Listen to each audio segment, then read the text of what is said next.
20वां अध्याय। तब राजा पृथु ने पूछा, हे देवर्षि, इसके पश्चात युद्ध में क्या हुआ तथा वह दैत्य कैसे मारा गया? कृपा करके उस कथा को मुझसे कहो।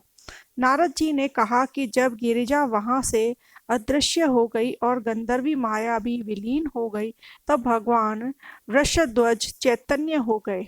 उन्होंने लौकिकता व्यक्त करते हुए बड़ा क्रोध किया। फिर भगवान शंकर जलंधर से युद्ध करने लगे।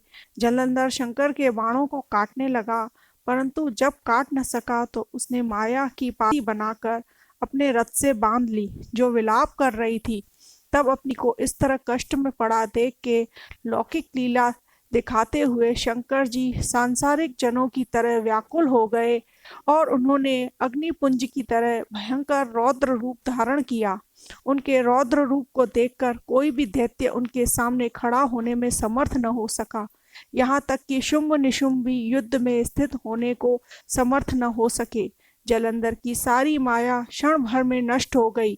युद्ध में चारों ओर हाहाकार होने लगा। शिवजी ने उन भागते हुए शुंभ निशुंभ को शाप देकर बड़ी धिक्कार दी और कहा, तुम दोनों बड़े दुष्ट हो। तुमने मेरा बड़ा अपराध किया है।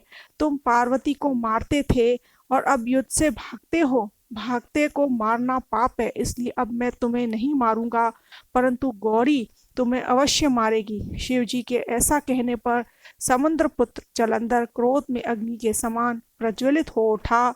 उसने शिवजी पर घोर बाण वर्षा करके धरती पर अंधकार कर दिया।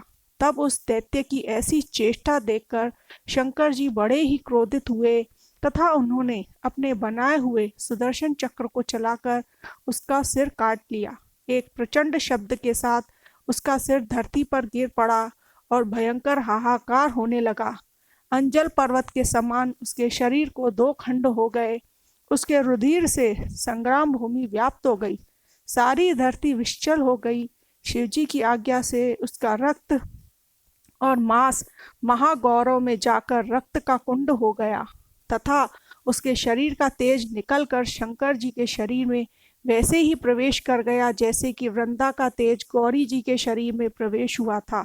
जलंधर को मरा हुआ देखकर देवता और गंधर्व सब प्रसन्न हो गए।